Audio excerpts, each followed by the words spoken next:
পৃথিবীতে সবচাইতে শ্রেষ্ঠতম দোয়ার স্থান হলো মা বাবা। ওই মা বাবা যদি হাত পাতে আরশ পর্যন্ত পৌঁছে যায়, ওই মা বাবা যদি বদদুয়া করে, পৃথিবীর সব তীর সব টার্গেট মিস হতে পারে, কিন্তু মা বাবার বদদুয়া কখনো মিস হয় না, কখনো মিস হয় না। আর সন্তান মা বাবার জন্য যখন দোয়া করে, পৃথিবীর কোনো হুজুর, পৃথিবীর কোনো বুজুর্গ ব্যক্তির দোয়া কবুলের ব্যাপারে সন্দেহ থাকতে পারে, কিন্তু সন্তান যখন মা বাবার জন্য দোয়া করে, এই দোয়া আল্লাহ ফেলে দেয় না। সুবহানাল্লাহ। কারণ মা বাবার এই দোয়াটা শিখিয়ে দিয়েছেন স্বয়ং আল্লাহ সুবহানাহু ওয়া তাআলা, রব্বির হামহুমা কামা রব্বায়ানি সাগীরা।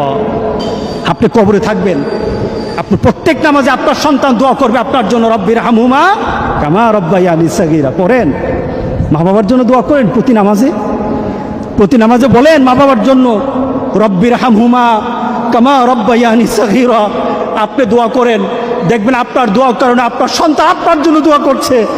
আপনাকে আল্লাহ যেন এমন সুযোগ করে দেয়, এমন কুলাঙ্গার সন্তান যেন আমাদের সন্তানগুলো আল্লাহ না বানায়। সবাই বলেন আল্লাহুম্মা আমিন।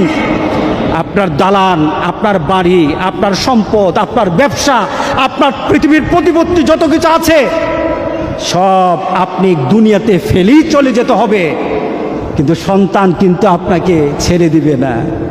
সন্তান আপনাকে ছেড়ে দিবে না। ভালো সন্তান রেখে যাবেন, কবরে শুয়ে শুয়ে আপনার সন্তানের দোয়া পাবেন।